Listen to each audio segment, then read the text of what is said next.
manipulación o el complejo oftalmograncular llamado.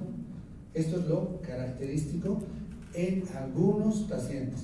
Es decir, no en todos los pacientes se puede ver esto. Ya hemos dicho, ¿no? En algunos simplemente fiebre, algunas molestias intestinales y nada más.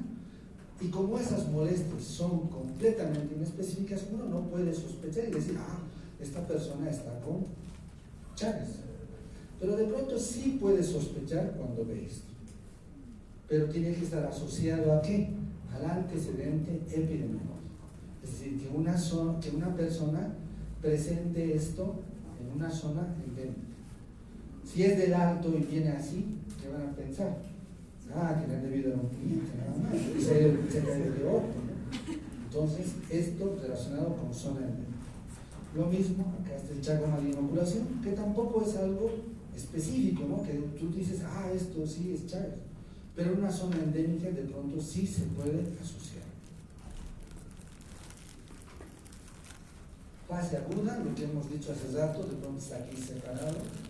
Aquí están los dos signos que denotan ingreso, y aquí están las otras manifestaciones clínicas que no son específicas, y acá están las dos causas de muerte, ¿no? En unas circunstancias que puede presentarse, puede llevar a la muerte de los pacientes en una fase. La fase crónica, que hemos dicho también, que es completamente asintomática. Estos son, aquí dice que está remarcado. Estas personas que están en forma indeterminada terminan siendo reservorios, porque aunque hay una poca cantidad de tricomastigoides sanguíneos que circulan en la sangre, pueden transmitir la enfermedad. De pronto, justo a esta persona se le ocurre ir al banco de sangre y donar, y por este mecanismo puede hacer que otra persona tenga Chagas. En España, en Europa, ¿cuál ha sido el principal mecanismo para que haya Chagas en Europa? Pues hay que decir la doctora. Precisamente la donación de sangre. De América han migrado bastante gente, principalmente de Ecuador, Perú y Bolivia. ¿De Bolivia de dónde migran más? Los cochalos, ¿no? Los cochalos, ¿dónde no están? Entonces resulta ser que esta gente se iba allá y estaba en condición de forma indeterminada, tenía Chagas. Entonces, ¿qué pasaba? Los latinos han empezado a donar sangre en los bancos de sangre, y de pronto en España, que era un sitio donde no había Chagas, porque la transmisión básicamente es vectorial, en América principalmente era vectorial, allá han empezado a donar sangre, y resulta ser que en personas españolas, personas que nunca han venido a este lado, comienza a aparecer casos de Chagas. ¿Cuál era el mecanismo? Transfusión sanguínea. Entonces, a partir de ahí ya en España se hicieron, la normativa de donación ya fue mucho más estricta.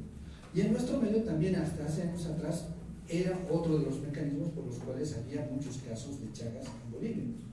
Pero eso se disminuyó porque ahora, según normativa, todo donante se le hace una prueba para descartar si tiene o no tiene Chagas.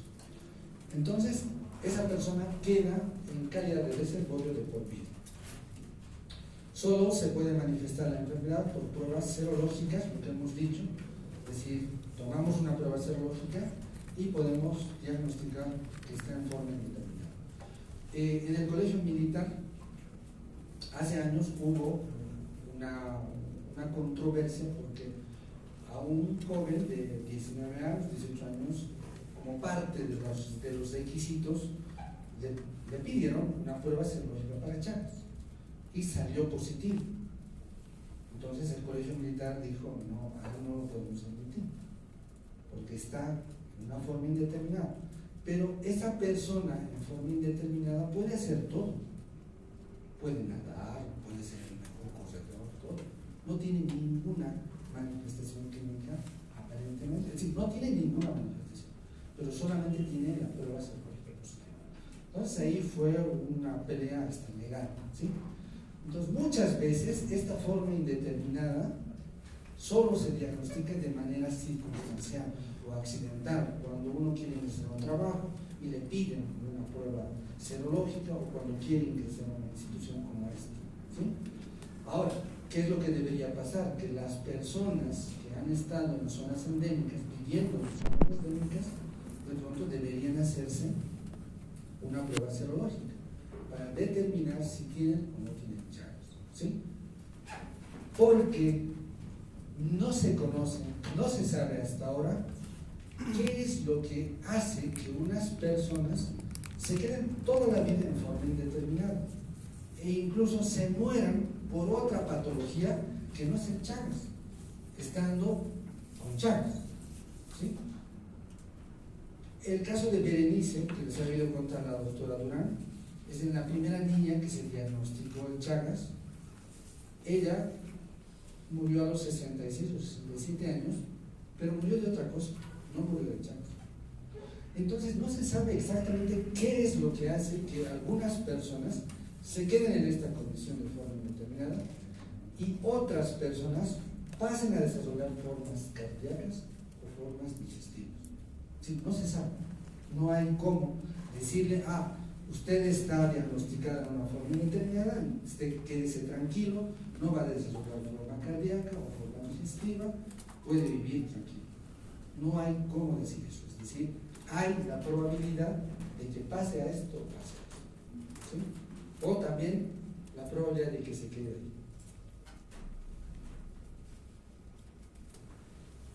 Entonces, cuando va al corazón, el parásito comienza a proliferar el tejido nervioso, ¿sí? Y si nosotros cortamos un cable, es decir, el cable que lleva la energía eléctrica, le hacemos un corte, ya no pasa la energía eléctrica. Y al otro lado no llega la luz, ¿no? Entonces, nuestro sistema nervioso en el corazón, básicamente el sistema eléctrico, ¿qué es lo que hace? Estimula esto, una y otra vez, ¿no? Si se corta en una parte, ya no hay esto, ¿sí? Por eso es que dice acá, cuando se altera el tejido nervioso, hay una alteración de la contractibilidad, el corazón ya no hace esto. Entonces, ¿qué es lo que pasa? Cuando el corazón recibe la sangre, llega una cantidad de sangre y luego esta, por el sistema nervioso, por los receptores, automáticamente ¿qué hace? Se cierra y pasa a la otra cámara el contenido de la sangre. Si no pasa eso, hay más presión de sangre que llena esta cámara y para compensar eso, ¿qué hace el organismo? ¿Qué hace el corazón? Se dilata más, y también es mayor esfuerzo para que se cierre más, pero como se ha dilatado más, se cierra, pero tampoco ya puede cerrarse como debía cerrarse, porque ha crecido más la cámara. Entonces hay un remanente que se queda, llega otra carga y hace que se dilate más. Entonces va cumpliendo irregularmente esta función. Por eso es que comienza a haber arritmias cardíacas en las personas que tienen esta alteración de la fibra nerviosa. Y por eso es que las cámaras adquieren otro aspecto, por eso es que crece enormemente el corazón, ¿sí?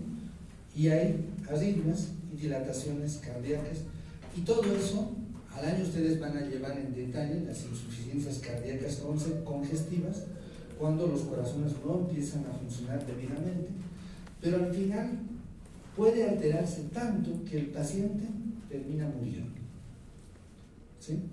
Entonces vean que una persona con una alteración cardíaca, es decir, con un problema de Chagas en el corazón, se ve condenada a tarde o temprano, primero, tratar de arreglar estas arritmias.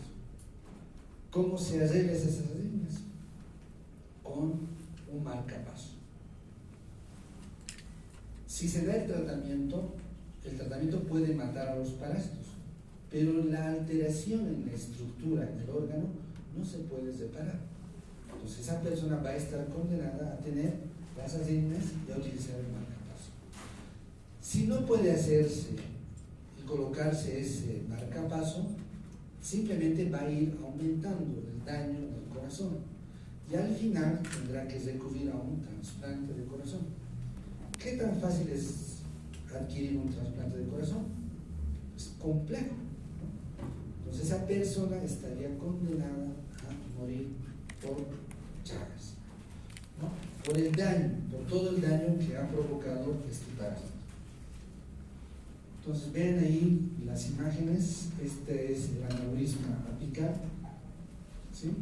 Y acá está un corazón en gota normal, y acá está nuestro corazón gigante, ¿no?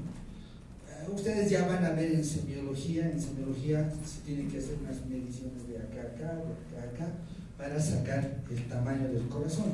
Ahora solamente estamos en una parte general, pero ustedes van a ver mucho más en detalle todo esto desde la semiología. Incluso los electrocardiogramas van a leer o van a ver con mucho más detalle, porque hay una clase exclusiva en semiología para electrocardiograma. Ahí ven los megaesófagos, las alteraciones del esófago. Vean cómo la afectación de las fibras nerviosas impide que el bolo alimenticio avance normalmente. Entonces hay problemas en la deglución y estos esófagos se ven dilatados, ¿no? Grandes. Se detiene el alimento ahí. Y vean cómo el colon puede ir aumentando de tamaño, es decir, igual las fibras nerviosas se han alterado. Las austras, por ejemplo, acá tendría que haber una serie como esta, ¿verdad? Tendría que haber mucho más, pero miren, es completamente liso. ¿Por qué? Porque se han ido acumulando las heces fecales, es decir, estas personas, clínicamente ustedes lo pueden identificar. Viene de una zona endémica y les dice: doctor, doctora, no puedo defecar, es decir, estoy casi ya una semana sin defecar. ¿Por qué? Porque los alimentos simplemente ya no están avanzando. Este movimiento que tendría que haber para que el alimento avance, no hay. Y se acumulan las heces y se forman los famosos fecalmares. Estas radiografías son hechas con contraste por enema y vean cómo se ha tenido por completo el intestino grueso, mostrando la dilatación que existe. La única solución de esto es cortar las partes en que ya no tienen ninguna funcionalidad. Incluso estos fecalomas se compactan tanto que este sitio se necrosa y se muere. Entonces ellos sí tienen que intervenir para sacar todo esto y unir esta parte con la otra parte. Entonces son operaciones costosas y tampoco eso va a remediar el problema, es decir, a la larga esos otros sitios de pronto también pueden estar afectados y habrá que volver a intervenir.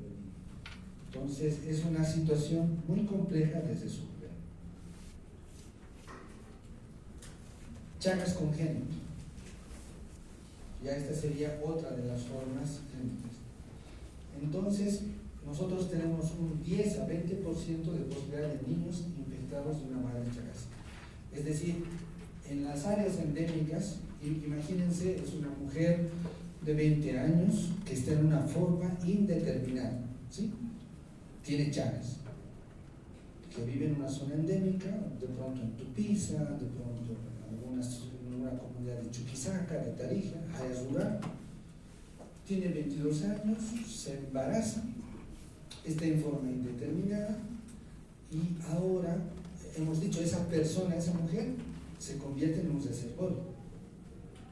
Y al producto de la fecundación le puede transmitir Chagas. Es decir, por medio de la placenta, el tripanosoma puede pasar la barrera placentaria y afectar al producto de la fecundación. La mayoría de los niños que tienen esta transmisión nacen en condición de asintomáticos, es decir, pueden nacer normales, buen peso, buena talla, buen llanto al momento del nacimiento, pero años después pueden manifestar o no se sabe exactamente lo que hemos visto de la enfermedad de Chagas. También ese niño más adelante puede quedarse en una forma indeterminada, o también de pronto a los 20 años puede manifestar en Chagas una forma cardíaca o una forma digestiva. ¿Todo por qué? Porque la mamá le ha transmitido durante el embarazo Chagas. Otros pueden tener un nacimiento, un parto prematuro, puede haber bajo peso, ictericia, partos prolongados y todo esto, ¿no? Algunos también pueden morir por la craneoinsuficiencia congénita, de pronto puede haber un aborto, de pronto puede nacer con alguna lesión en el corazón o tener una meningoencefalitis y simplemente morir a algún mes o a los 2 meses, ¿no? Entonces, todas estas posibilidades. Chagas en pacientes inmunodeprimidos. Entonces, ¿se acuerdan? En criptosporidiosis hemos visto la importancia de los linfocitos T04. Entonces, en todo paciente inmunodeprimido, nosotros debemos de hacer esta determinación. Entonces, esta persona que de pronto tenía VIH-Sida ha adquirido Chagas cuando tenía 15 años, estaba en una forma indeterminada, y ahora que tiene 25 años o 30 años, comienza a desarrollar SIDA. Hacemos el control de linfocitos TCD4, está menor a 200 y entonces tiene alta probabilidad de hacer cualquiera de estas dos patologías, es decir, puede presentar o una miocardiopatía o una meningoencefalitis. Entonces, es muy importante en todo paciente inmunodeprimido hacer la determinación de los linfocitos TCD4. Otro grupo de los pacientes inmunodeprimidos de pronto pueden ser aquellos que reciben trasplantes, ¿no? En los cuales también hay que inmunodeprimir, o los que usan corticoides, pero nuestro parámetro es este, 200, ¿no? Por debajo de 200 hay alta probabilidad de que tenga esas complicaciones. Entonces tenemos que hacer el diagnóstico. Como pueden ver ustedes, hay todas estas probabilidades. Los datos clínicos no son específicos, simplemente nos llevan a sospechar. De pronto el signo de Romagne, el aroma de inoculación, nos permiten sospechar. Los datos epidemiológicos, las zonas de donde provienen, las zonas endémicas. Aquí hace años atrás, hace unos 10 años atrás, o 8 años atrás creo, hicimos un trabajo de investigación. Decidimos determinar en los estudiantes de acá en la facultad si habían algunos que tenían o no Chagas. Entonces, cuando hicimos esto, dijimos, a ver, ¿cómo vamos a tomar la muestra? Entonces, si nosotros poníamos el letrero, se hace diagnóstico para Chagas, de pronto todo este grupo podía asistir, ¿no? Todos los que querían saber si tenían Chagas.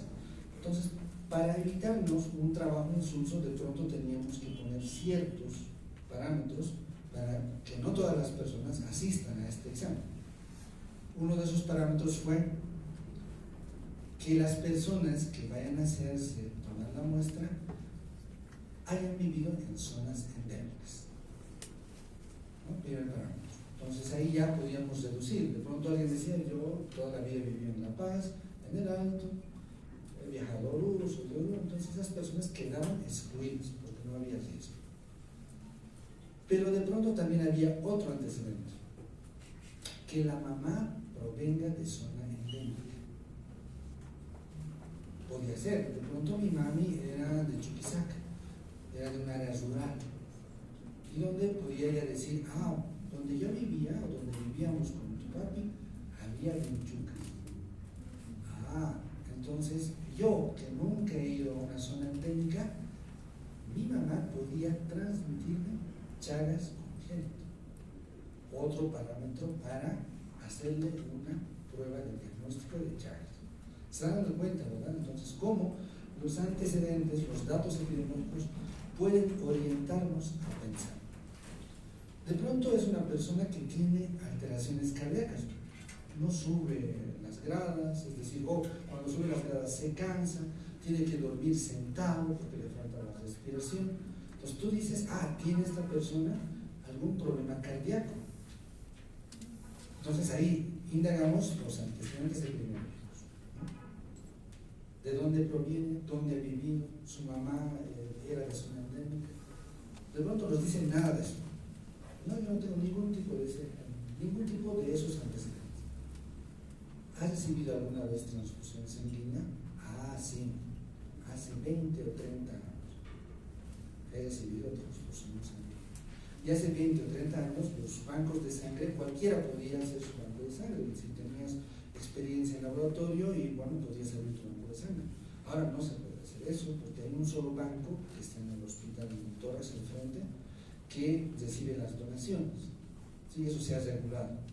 Pero ese antecedente de hace 20 o 30 años podía hacernos pensar de que esa persona podía de pronto tener Chagas.